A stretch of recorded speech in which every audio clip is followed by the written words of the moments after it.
name is Stefan Yevchik. I have been appointed by the Town Council Concession Bay South on July the 12th to act as public hearing commissioner into this amendment pursuant to the provisions of the Urban and Rural Planning Act. I am a professional planner since 1976, and since that time I've been the town planner of the St. John's Metropolitan Area Board, the director of planning and development for the city of Mount Pearl, and more recently until June 2021, the town planner for the town of Logie Bay, Middle Cove, Outer Cove.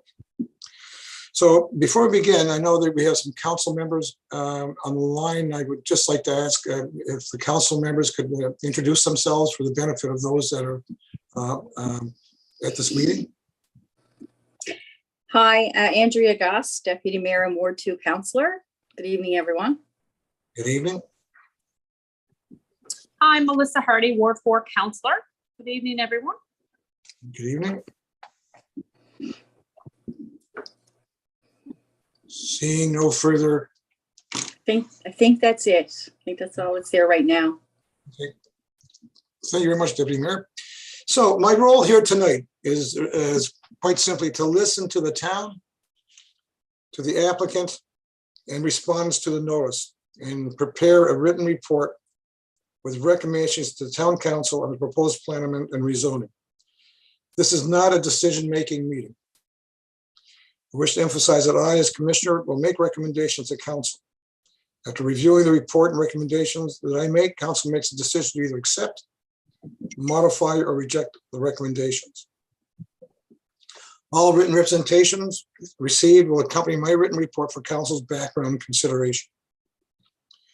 Before I proceed further with the public hearing, all participants should be aware that the public hearing will be through Zoom and will be broadcast live to YouTube, where the recording of the hearing will be on YouTube permanently.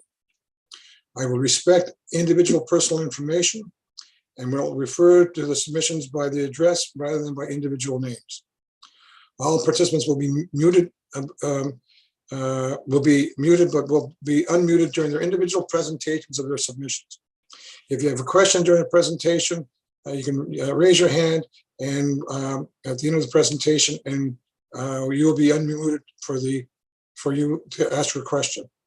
So tonight's meeting, public meeting, will be as follows. This is the format. Thank you, Mr. Davis. Made the introductory comments. After that, I will ask Mr. Davis, Director of Planning and Development, to give the background to the plan amendment and rezoning. I will then ask the applicant to give, if they have any further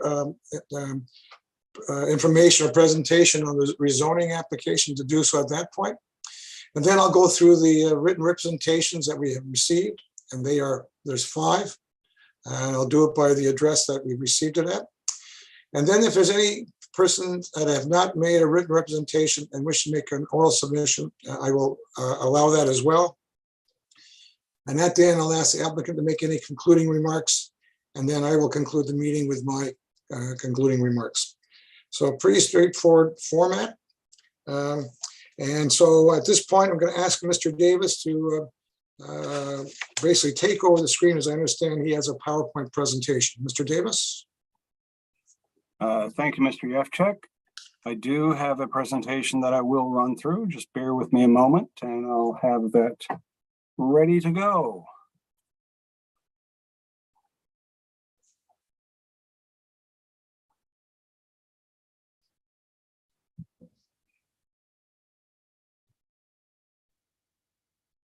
Okay, everyone should be able to see that now.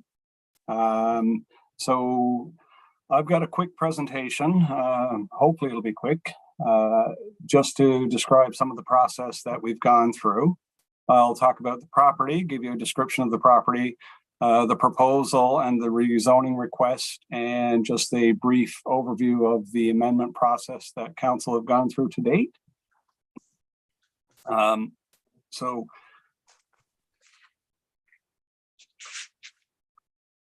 the purpose obviously is just to provide everyone on this meeting a summary and background of the proposal. I also need to watch for additional folks coming in the meeting, because unfortunately I'm the only one who can control that right now.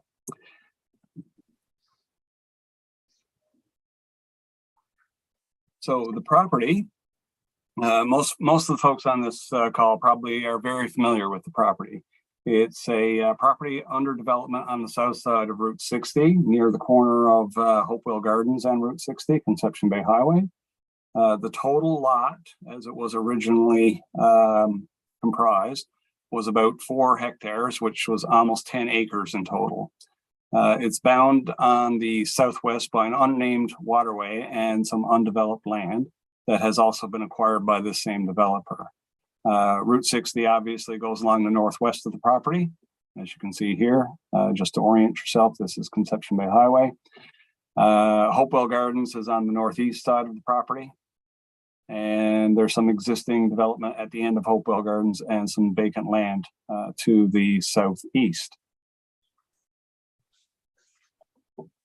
So the current status of the property is that there have been a number of infill lots subdivided out from this property that front onto Conception Bay Highway and Hopewell Gardens. The developer, the property owner, is proposing a residential subdivision for the interior portion of that property. And that would consist of the concept, as you see right there, 1 through street and 1 crescent. There's a potential future road connection to the vacant land to the west of this particular property. And the subdivision, the interior lots, is thought to be somewhere in the vicinity of 40 lots to be constructed in 2 phases. And there are upwards of 7 additional infill lots that will front onto Conception Bay Highway and Hopewell Gardens. So just to orient yourself to this drawing, Conception Bay Highway runs along the top. The blue and green line is the boundary of the overall property, including the additional land to the west that the developer has acquired, but it's not yet proposing development. The subdivision concept shows the through road coming through right here from Hopewell Gardens, and then a crescent off of that road, looping back to the main through road. And again, lots throughout the subdivision, of course. So this property, and the reason why we're here tonight, of course, is that there are 2 municipal plan designations and zones that apply to this property. It's without getting into all the nitty-gritty of municipal planning documents, it's designated and zoned as both residential medium density for the majority of the property, particularly the northwestern side. And there's a portion that's zoned as open space conservation on the southwestern side. Sorry, northeastern side is zoned as residential medium density, and it's the southwestern side that's zoned and designated under the plan as open space conservation. So the request from the developer is obviously related to the portion of the property, or a portion of the property, that's designated and zoned as open space conservation. Residential development, as you can probably appreciate, is not permitted within that zone of designation. So the owner requested that the town consider rezoning this portion. And that all happened at the beginning of this year. And in April of this year, council initiated public consultation on the proposed rezoning, which started this process for the amendment. So the proposed changes is approximately 1 hectare of land, about 2.5 hectares, or acres, I'm sorry, to be redesignated and rezoned. Redesignated in the municipal plan from open space conservation to residential medium density, and rezoned in the development regulations from open space conservation to residential medium density as well. There are no proposed changes to municipal plan policies or zoning regulations. So this amendment, if implemented by council, will have no impact on any lands similarly zoned or designated throughout the town. This is merely a change on the map.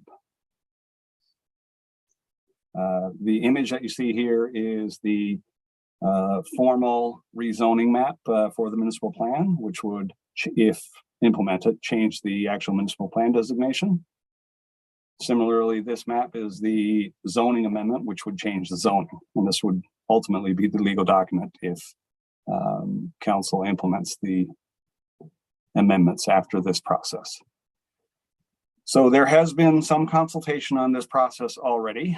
As I indicated earlier, in between March and May of this year, there was consultation with the provincial government, as is required under Section 14 of the Urban and Rural Planning Act.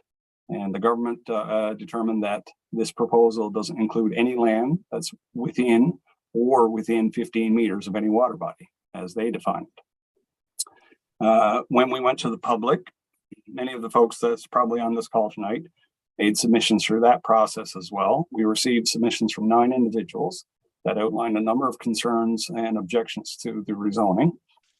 Excuse me. A summary of the concerns that we received and were considered by council are listed here. Increased runoff from the clearing of land, decreased water quality and siltation in the waterway that runs through this property, potential destruction of wetlands, that there should be a need for comprehensive stormwater management related to this proposed development. There would be impacts from increased water quantity and flooding, erosion and sedimentation on downstream properties. And there was some suggestion that there's a need to improve roadside drainage along Route 60, and that there was already nearby private properties that were experiencing flooding since infill development associated with this subdivision and property began along Route 60 and Hopewell Gardens. And finally, stormwater from the subdivision and existing development there is being diverted onto adjacent private properties. So council, through their Planning and Development Committee, in June and July of this year, considered all the submissions and the information received back from the provincial government. And their considerations included the facts that Government of Newfoundland and Labrador, the Water Resources Management Division, did not identify any wetlands in the area. And the Department of Municipal and Provincial Affairs reviewed and determined that there were no provincial interests with respect to this proposed rezoning. The committee also noted that the comments received from the public predominantly related to stormwater discharge issues, and determined that detailed stormwater management is to be addressed at the design stage of the subdivision if rezoning is implemented. The committee also considered that the amendment does not rezone or propose to rezone any land within 15 meters of the unnamed waterway that's along the southwestern boundary of this property. The committee also recognized that this public hearing would be required with an independent commissioner, and they recommended at that time that council continue the process which led us here tonight. So council, taking the committee's recommendations at their July 14th regular public meeting, adopted the amendments. They appointed Commissioner Yefchak to hold this hearing, and they set tonight as the date for the hearing. Notice of this hearing was published in the July 22nd and 29th editions of the Shoreline, and notice of adoption was also sent to property owners within 100 meters of the perimeter of this development or this proposed development. And notices were also sent to the individuals that had made submissions through the initial stakeholder consultation as well. So the public hearing period is sort of a two-pronged process. There's the paper-based component to the public hearing, whereby many of the individuals here tonight made written submissions to the town that have been provided to Commissioner Yefchak. There were 5 of those such submissions, and Commissioner Yefchak will address those tonight as well. Sorry, it went backwards for some reason. Okay, just as a note on some of the legalities of this process as well. Municipal planning in the province of Newfoundland and Labrador is governed by the Urban and Rural Planning Act 2000. It requires any documents related to amendments and planning in this province to be certified by a member or a fellow of the Canadian Institute of Planners. I do hold that certification of MCIP, and I've been managing this process throughout, and will be certifying any documents that get finalized for this process. So from a next steps perspective, Commissioner Yefchak, after tonight's hearing, will be required to submit a report to council. But it's important to note that under law, Commissioner Yefchek's report and any recommendations he may make are not legally binding on council. The Commissioner Yefchek's report will be considered by council's Planning and Development Committee, who will make a recommendation to the full body of council on a final decision with respect to this amendment process. At that time, council can choose to either approve the amendment as it was adopted in July, modify the amendment, or reject the amendment. If approved or modified, the amendment must be submitted for registration to the Provincial Department of Municipal and Provincial Affairs. Their role at that time is to review the documents, process, and proposal to ensure that it complies with laws and any provincial policies that may come into play. And if it passes that review, Municipal Affairs will register the amendment, and the amendment will come into legal effect upon publication of a notice in the Newfoundland Labrador Gazette. If the amendment does come into legal effect, the property owner obviously then has the ability to proceed with making a development application for the subdivision that they're considering. That ends my brief presentation. So I gave you a brief overview of the property, the proposal, and the amendment process, and how council landed here tonight. So, Mr. Commissioner, unless you have questions, I can leave it right there, or I can certainly entertain any questions that you might have. Thank you, Mr. Davis. Yeah, I had one question, and it was referenced in your presentation about the improved roadside drainage on Route 60. I understand, and I'm just for clarification, that is really a provincial highway and provincial responsibility. So I know that's an issue that was raised in the submissions about stormwater discharge and drainage.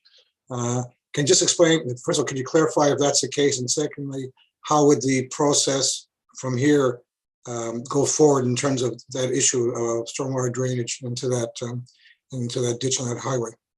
Okay, yes, thank you very much, Mr. Commissioner. That is the case. The roadside ditches that run parallel to Route 60 are within the right-of-way for Route 60 and are owned and maintained, for lack of a better description, by the provincial government through the Department of Transportation and Infrastructure. If we get to the point of a formal development application, as council has already committed, there would be a requirement for detailed stormwater management plan, and any upgrades or changes or impacts to the Route 60 drainage system would, in addition to requiring approval from the town, would also need approval from the provincial government's Department of Transportation and Infrastructure, because of course they inherit the maintenance responsibility of that if there are any changes made. Is that satisfactory, Mr. Commissioner? Thank you very much for answering the question. And just for the benefit of those online, you'll see me put my head down. I'm actually taking notes as I'm hearing responses, so please bear with me. You'll see the top of my head shine really nicely, and it's not. It's just the way my head is these days as I'm getting a bit older. So just to let you know. So thank you very much. Next on the agenda is the applicant. So I'm wondering if there's someone on the line that's representing, if the applicant is there, the property owner, or someone representing the applicant that wishes to make some comments on what they've just heard. Can you hear me okay? Yes, this is Mr. Summers.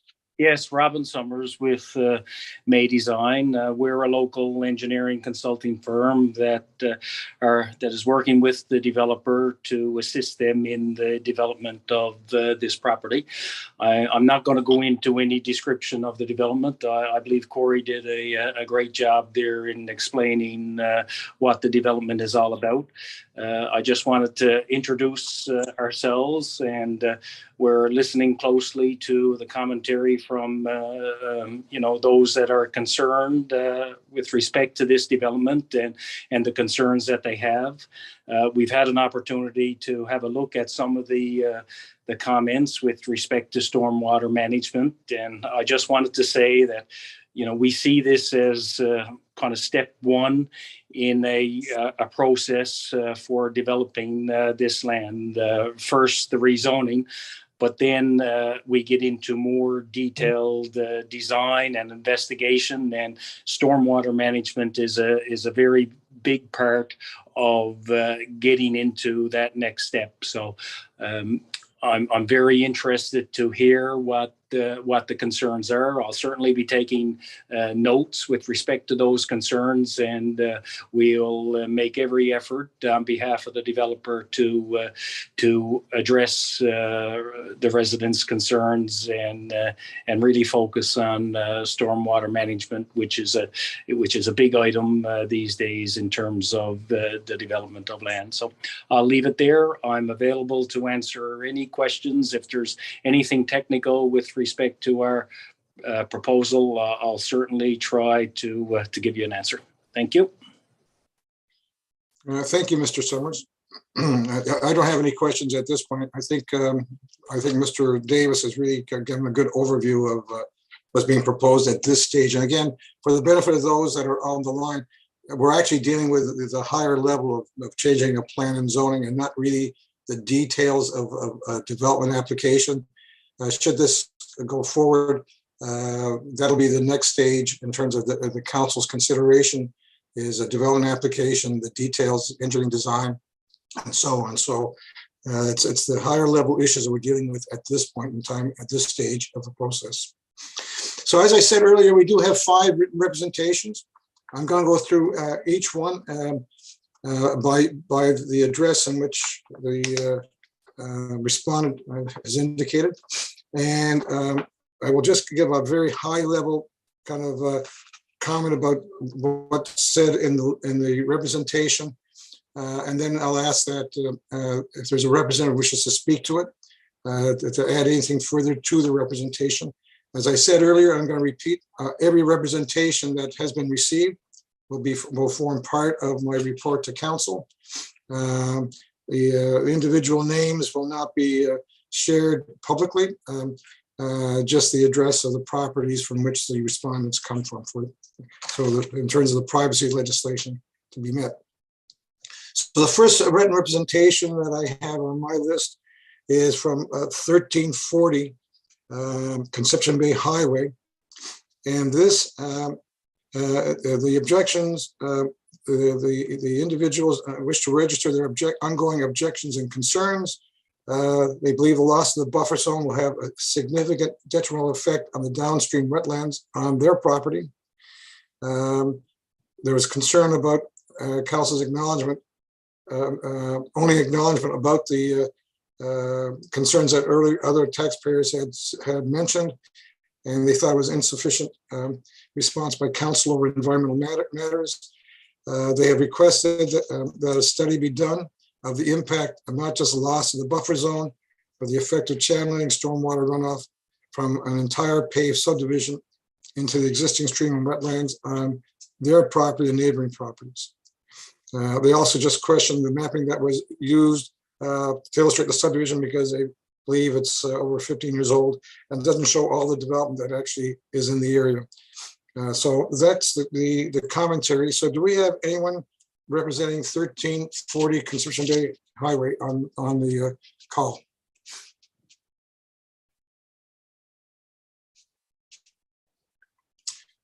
Okay, I don't see anyone responding. So again, for the record, that representation will form part of the report, and I will, as part of my role, I will be making some kind of response in terms of my recommendation based on not only this, but collectively all the representations that we have received. Mr. Yevchik, the people from 1340 had a family event this evening that couldn't be rescheduled. So they had intended to be here, but couldn't. Thank you for advising me. Thank you.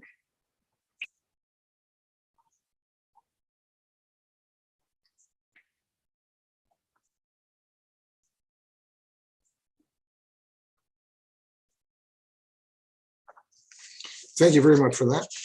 The next representation is from 1380 Conception Bay Highway, and the representation also they wish to register their ongoing objections and concerns.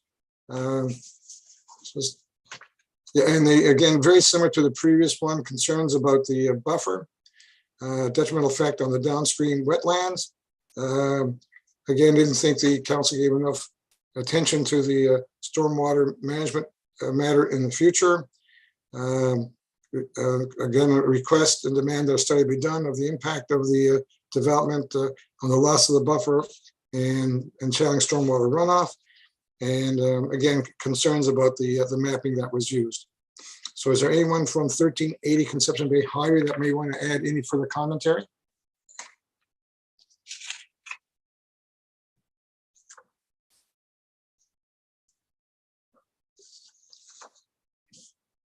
Yes, I'm from 1380 and no, that summarizes the concerns we have. Thank you very much. The next representation I have received is from 1334 and 1336A Conception Bay Highway. And this representation, the way it starts off, and I'm going to ask some questions on this. They indicate the attraction of, the states are that they took ownership, land ownership, knowing that they had taken on being keepers of the bog. They're concerned about, the term they use, bog genocide with natural habitat for financial gain. They basically agree with other commentary that other people have made regarding the proposed amendment, and they object strongly. So anyone there representing 1334 and 1336A Conception Bay Highway? Can you unmute yourself, please? Okay. Oh, thank you very much. So do you have anything else to add to your representation? I do have a question. No. But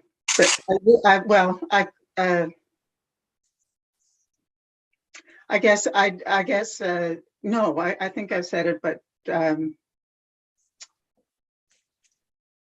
don't see this amendment as merely a change in the map. The map that we see in the presentation tonight does not give a big picture of what's downstream from the development. Namely, Lance Cove Pond, which the storm runoff will be entering.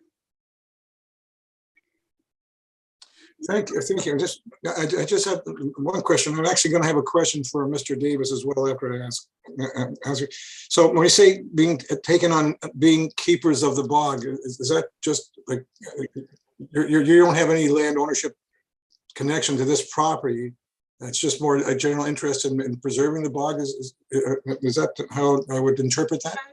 No, it's that although it's a waterfront property, the land closest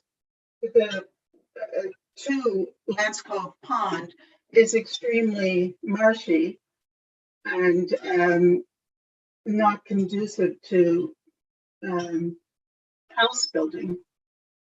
You know, like the water pumps down in the stream from a highway above, and it infuses into the land there, you know, broadly, before it trickles into the pond. So I guess, again, just to clarify, so when you say keepers of the bog, it's more your general interest in the conservation of wetland and bogs. Is that really what you meant? Well, it's a piece of property that we own and pay taxes on. So But So I'm sorry to interrupt. So there's wetlands in your property as well, which you're concerned about the downstream impact? Is that? Okay? Yeah. That's what I was trying to. Okay, I was trying to understand. Okay. Yeah. So I'm going to ask Mr. Davis now for a question.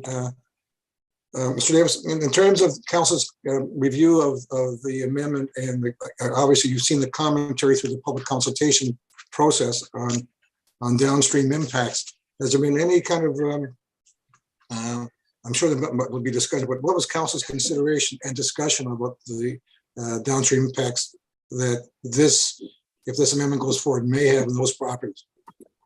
I think council did acknowledge that the concerns were legitimate, and by virtue that council has committed to requiring detailed stormwater management design to be approved by the town prior to any actual development of the internal subdivision. That was council's commitment and acknowledgement of the potential impacts downstream.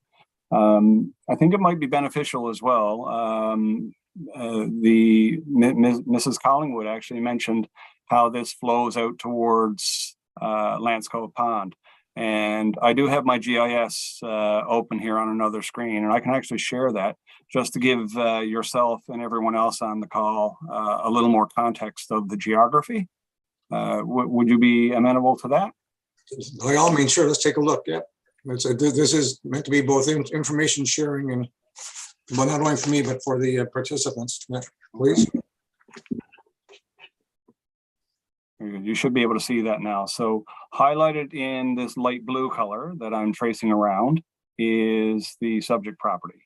And obviously the rezoning is occurring here on the southwestern side of that in this bulb of the open space conservation area.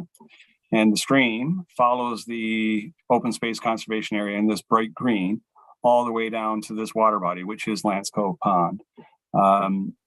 The stream is at times like at this time of year, there is still some water flowing in the stream, but it is a small amount. Obviously, that's much greater in the spring of the year when we have significant rainfall or snow melt events. To sort of go back to how the provincial government determines whether or not streams and wetland areas require protection from their perspective. They map streams and wetlands at a 1 to 50,000 scale. And if a stream or a wetland does not show up on that 1 to 50,000 scale mapping, it doesn't trigger the requirement for permitting or protection under their legislation. And neither this stream nor that area in the bulb area, which is wet at some times of the year, is captured by that 1 to 50,000 mapping. And that's why the provincial government have not expressed any objection to the proposed rezoning. Well, thank you for that, Mr. Davis. So that leads to another question. And if that is the case, why would that area then be identified? I understand along the stream, because I know the riparian rights and so on, but why would you have that kind of a bulb as open space conservation? If and I know people have said it's a wetland, you know, it's you know it's a bit damp, or I don't know if it's a bit damp, but it's you know there's some low-lying water perhaps at times, and yet the Department of Environment don't recognize it on their mapping. So why would the town have that zoning designation on that area if indeed the Department of the provincial government doesn't have it on their mapping? That is a good question. Unfortunately, I don't have an answer to the question other than speculation. Unfortunately, I was not with the town when the current municipal plan was implemented and the decisions and the discussions that went into it. But it is my belief that the zoning that was implemented was on the basis of a much larger scale mapping. So as I stated, the provincial government looks at things from a 1 to 50,000 scale mapping, and the town has access to infinitely higher resolution mapping through aerial photography. For example, we can see telephone poles. the tops of telephone poles using our mapping right now. So if you can picture that, we can see a pixel at least 1 foot square or so is easily discernible on our current mapping. And when the municipal plan was done, completed in 2011, I'm making the assumption that there was a mapping analysis done that identified this as a relatively an area with smaller shrubs, which would be typically indicative of an area that's intermittently wet. And therefore they applied the OSC zoning to that bulb area. I do notice as well, we looked at our previous municipal planning documents from 2001, and none of this area was identified as a wetland or stream at that time. Okay, thank you very much, Mr. Davis. Welcome. So the respondent from 1334 Concession Bay Highway, do you have anything further to add, or are you satisfied with what you said and what you've heard so far? Yes. Okay. Yeah. I mean, I guess I haven't really seen how it comes. The storm sewer basically is coming totally through my property. Will I be able to, is it being expropriated? Is that, I guess, if this plan goes ahead, is a question. And I'm just, the preface to the beginning of this meeting is that we're not looking at details. It's a broader perspective, but it seems to me it's all in the details. My concerns. Thanks. Well, certainly, actually, we're looking at a much higher level in terms of changing the plan and zoning map. But certainly in my report, comments that are made, are reflected in that, and that quite often councils look at that at the development stage, and that actually assists in giving further consideration on a go-forward basis when they get at a detailed design stage.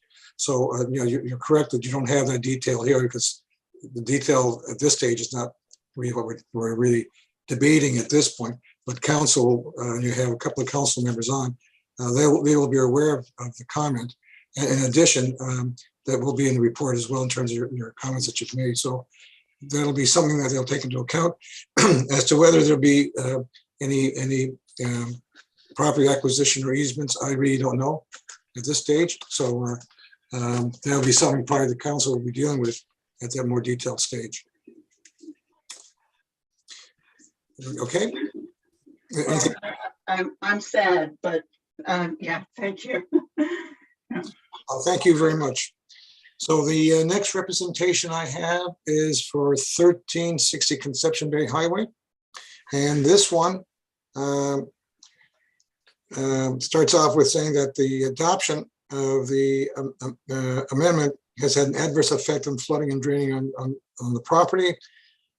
Upsetting sale, little concern given to the concerns. No one is coming by to take a look from the council. Trees that have been there have been uprooted by fast moving water from the road.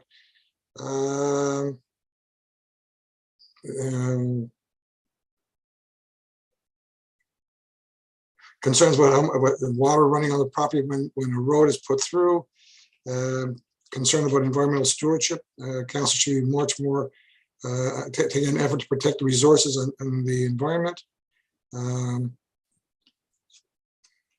Basically, the conclusion is that there should be a pause in moving forward with this, and that there should be a more proper way of looking at this project and a solution that doesn't wash the property owner's property away.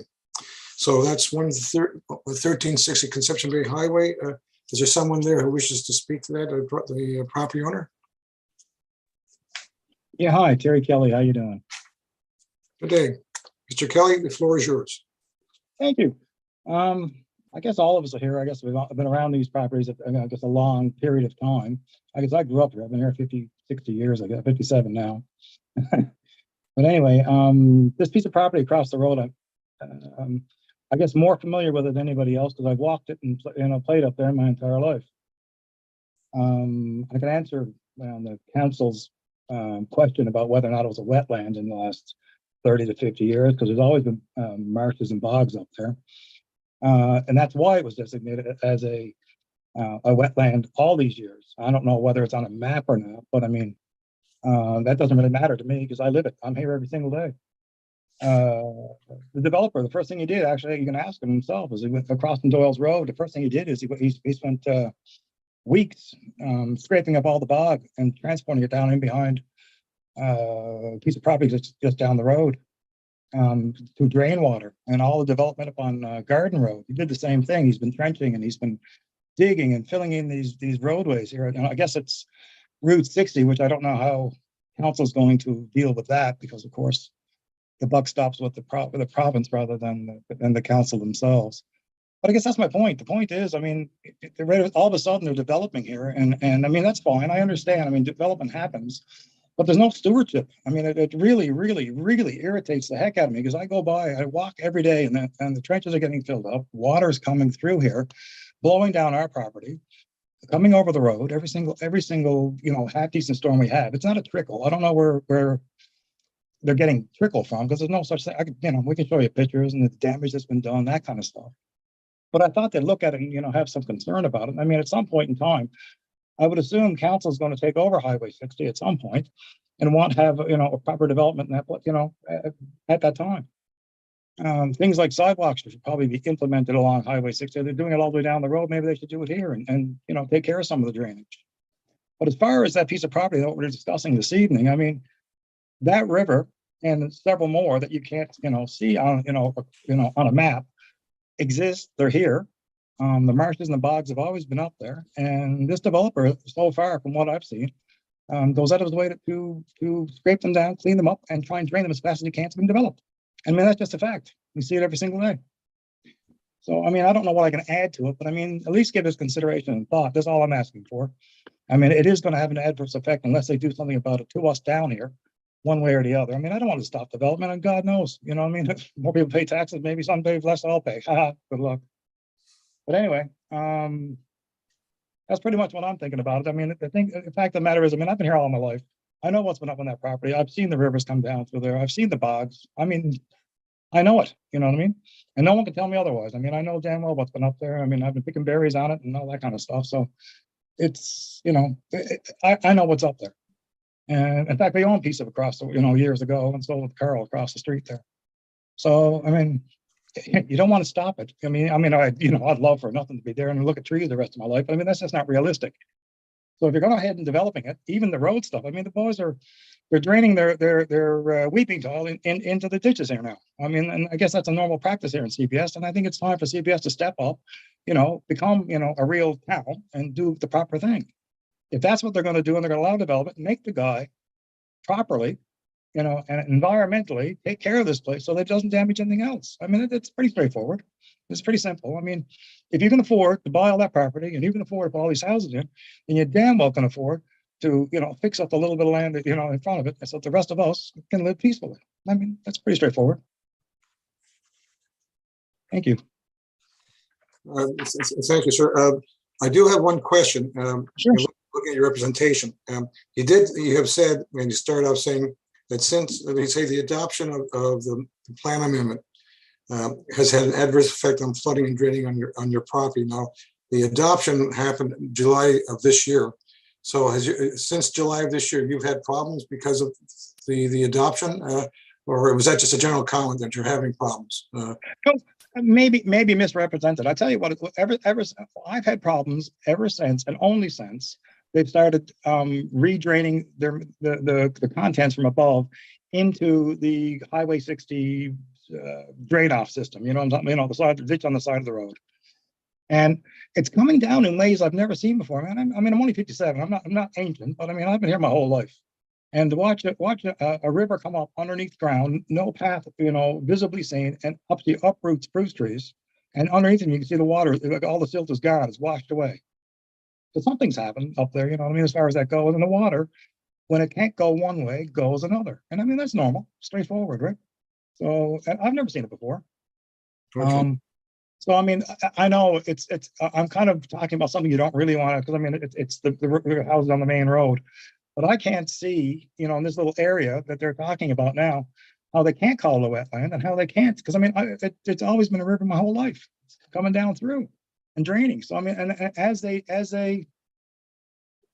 ditch and they progress and they tear out all the natural ways of preventing the water from coming down, we just get pummeled, plain and simple, right? Hope that answers it. Okay, well, thank you very much. I get this. I get your sense of where you're coming from for sure now. Yeah, perfect. Thank you. I have one more written representation, and that is from the property of 1332 Concession Bay Highway. And this is basically states that they're corresponding again regarding this amendment. Disappointed that they this went through without addressing significant concerns regarding taxpayers, the loss of wetlands, and the impact it'll have on downstream properties. The plans and the documents are out of date. Again, going back to the earlier comment about the mapping. In this representation, they recommend strongly that a proper independent review be conducted on stormwater channeling runoff. This should include instantaneous water volumes from an entirely paved subdivision with no land buffers to temper water volumes. The development should include particular attention to stormwater management in the future, which is woefully insufficient and vague. The lack of guidance for development planning is disappointing and has a potential for future issues that could be understood and addressed now. So that's from the property owners of 1330 to Concession Bay Highway. Is there anyone there on behalf of the property owners that wish to add any comments? Yeah, good evening. First of all, thanks for having this. This is helpful to hopefully create a more clear picture of what's going on. Yeah, so we purchased a small piece of property around 2011, and we've been watching the stream since. And I think one thing that maybe is not clear is I'm not sure whether you call it wetlands or bogs. I'm going to use it interchangeably. The wetland and bog is about half the size that it was, and now what's left is being threatened by the rezoning. And I think that's what we're seeing now is the effect of the first half, the loss of the first half of that bog. And then with the introduction of the second half loss plus paving, I think what we're going to see is significant increases for short durations on the runoff. Right now, when we first purchased the property in 2011, what we saw was a continuous small flow, as Corey was saying, a small flow that really didn't increase or decrease too much over the course of 12 months. It was always flowing. And since the loss of about half the wetland or bog, what we're seeing now is significant increases that overflow the banks and then almost nothing. And so we've lost the accumulator effect or the temperance of the bog to control the volume of water. And once the introduction or the loss of the second half with the rezoning plus the paving, I think we're going to get 2 or 3 times that effect. And that's what we're worried about. You know, I heard something about 1 to 50,000 scale and how it was zoned based on that. And we have the good fortune of living at 1-to-1 scale here. So we can actually see the effects that runoff has on the stream, which Terry clearly communicated. I guess I'm concerned that the cart goes before the horse here. And they rezone prior to understanding what the rezoning is going to, the effect that it will have. And then once it's done, the language of quote unquote particular attention to stormwater management is just not going to have enough teeth to be able to ensure that the properties downstream are not adversely affected.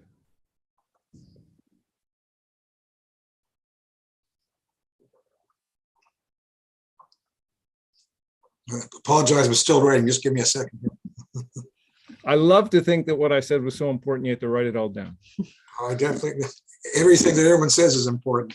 That is my role for this at this point. Yeah, so it seems to me that the general themes, and you kind of actually, I think you enunciated them very well.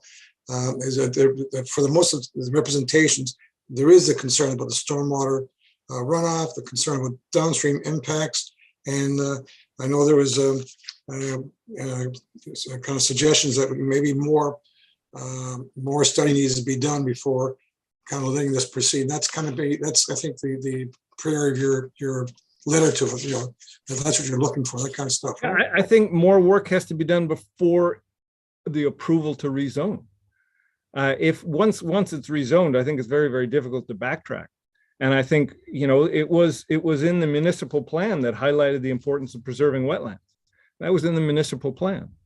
And I don't understand why we can backtrack from that when we're already seeing the impact of the loss of half of that bog already.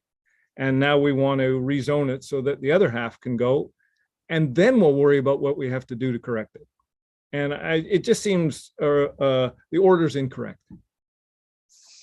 Thank you. I'm going to ask Mr. Davis a question because I meant to ask him earlier, actually, because someone raised a similar issue.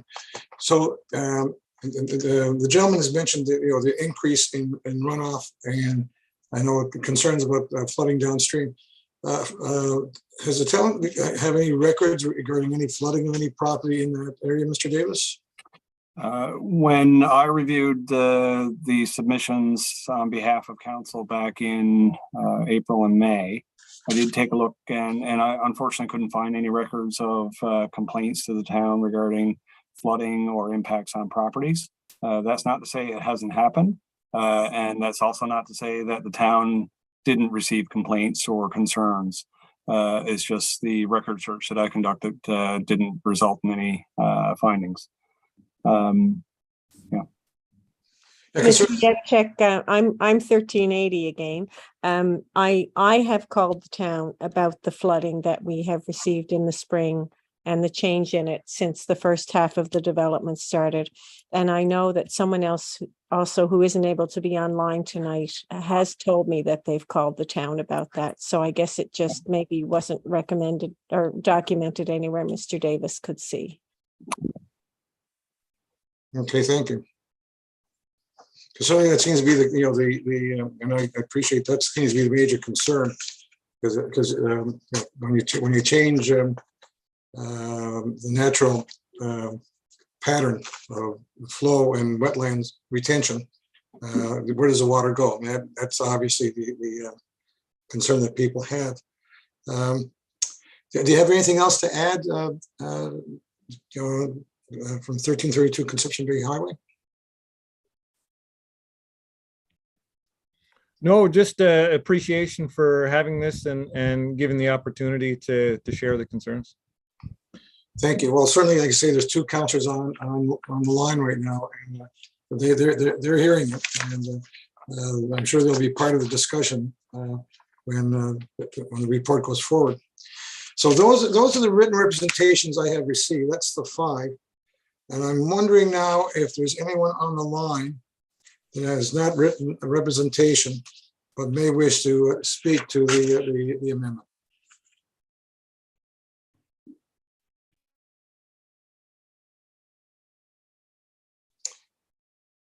Going twice.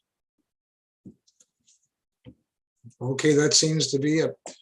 Well, thank you very much to all of you. I really do appreciate how you've kind of presented the arguments. To me, it's very clear your concerns and what you're asking for. Having said that, usually in the hearings, as commissioners, you usually let the applicant make any concluding remarks.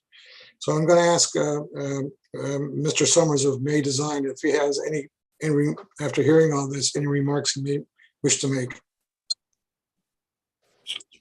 Thank you, Commissioner Yevchek. It's interesting to hear the commentary from the area residents, and I guess what you're seeing on the ground. I'm certainly taking note of that, and when you look at it from a technical perspective, the land that was there's been a fair bit of clearing and tree removal, and the infill lots that are under construction there now have obviously removed a fair bit of the existing vegetation. So to hear commentary such as the water is increasing, the flows are increasing, I guess does not surprise me. As you remove the vegetation, you certainly do get increases in runoff. As you add asphalt and rooftops, runoff does increase. And I guess as engineers, when we move into the design stages of the development such as this, those are the things that we have to take into consideration and design systems and make stormwater management plans so that we don't negatively impact downstream residents and properties. So I understand what you're saying, and it makes technical sense. And I just wanted to say that it is something that we will be considering as we move through the design phases. If we're successful in this rezoning, the stormwater management planning will certainly be something that we're considering. Thank you. Thank you, Mr. Summers. I do have another question from Mr. Davis as a result of your commentary. So I noticed. Because I was down on the site, and I noticed that there's a new houses being built along the two roads there. The question I have, Mr. Davis, has there been any stormwater management considerations at this point? With I think those are probably referred to as infill lots. Has there been any kind of stormwater management considerations during that process? I suspect it would only be covered off by virtue of a grading plan for each of the lots. And that would likely be rooted in making sure there was positive drainage away from the home. And as one of the respondents indicated, likely then draining the surface water into the roadside ditches. And depending on how the lot is graded, the weeping tile for the foundation of homes would either drain into a French drain, a rock pit, or be directed towards a roadside ditch if that roadside ditch is capable of handling that runoff. So that could be possibly what some of the comments about increased runoff. That's possibly one of the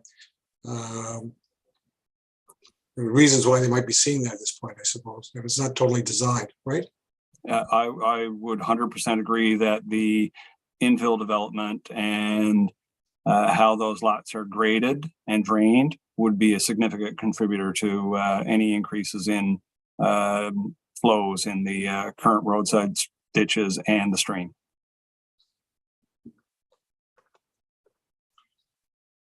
Thank you very much. Welcome.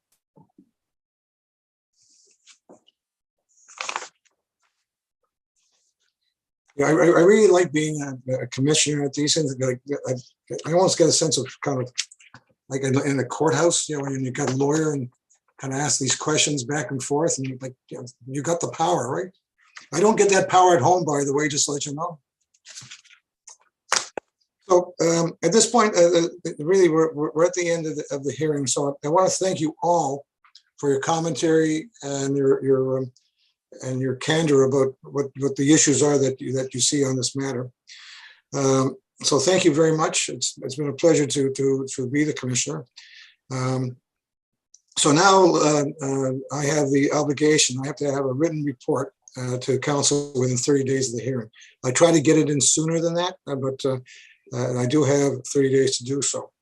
When this report, I know we're repeating what Mr. Davis said earlier, but when this report is received, it'll be considered by council, and the council will decide whether to approve, modify, or refuse the amendment.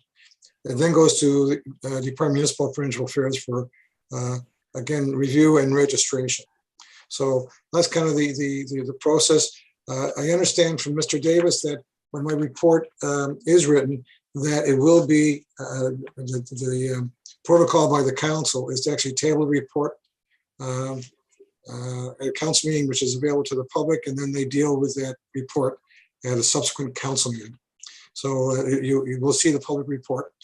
Again, you'll see when I do reports, I don't have any personal names. It's all to do with the property owners, and that's in accordance with the privacy legislation. So having said all that, I just want to say thank you to the town council and staff for setting up the public hearing virtually. And this is still ongoing COVID time, so it gives us a good opportunity to give the public a voice on these matters and those who wish to participate in the process. So at this point in the evening, I note the time is 8:03, and I will now adjourn this public hearing, and I wish you all a good night. Thank you very much. Good night. Thank you. Thank you. Thank you. Good evening. Thanks.